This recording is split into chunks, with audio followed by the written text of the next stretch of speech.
Alexis Schwartz is a volcanologist who is there on the ground for us on La Palma Island. We've heard today that there seems to it seems to have died down, the activity we're seeing from the volcano.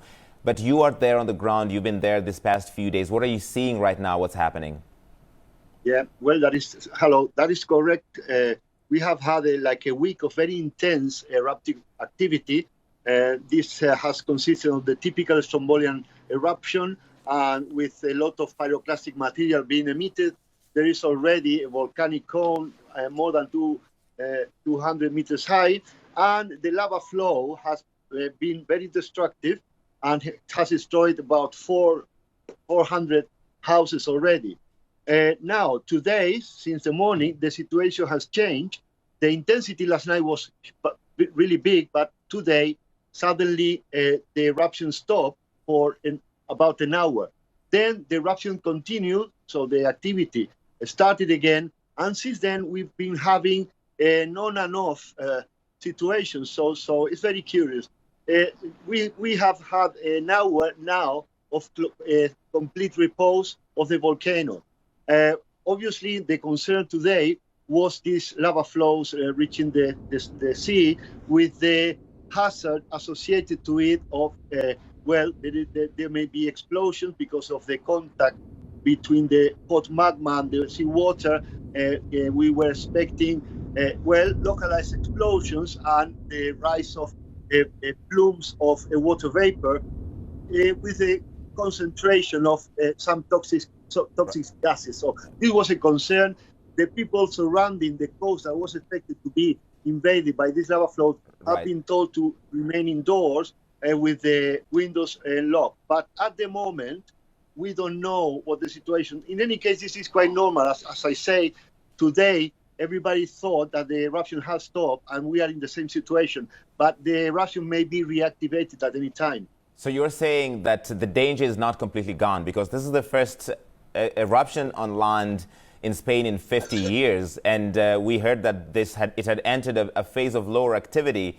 But you're saying the danger is not done yet. People should not be trying to go back and rebuilding their lives, Alexis. No. I think that's very important, because apparently the eruption, many people are going to think that it has stopped, but we cannot be sure of that. So I think the population should know that the situation is not over. The eruption may reactivate, and if there is an obstruction of the event, the reactivation of this eruption could be violent. So I think the message we send is the situation hasn't finished, and we have to be still careful with the evolution of the phenomenon.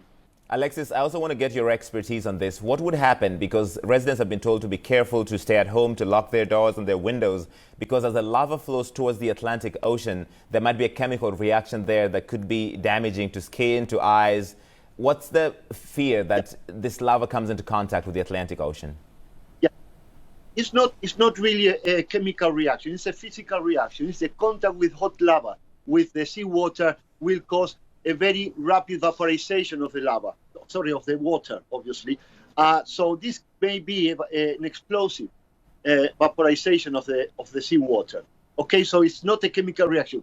What is a hazard is that because the magma, the lava, contains many volcanic gases that are potentially corrosive, like sulfur dioxide, some chlorine gases, and so on. So these will be incorporated in the plume of steam.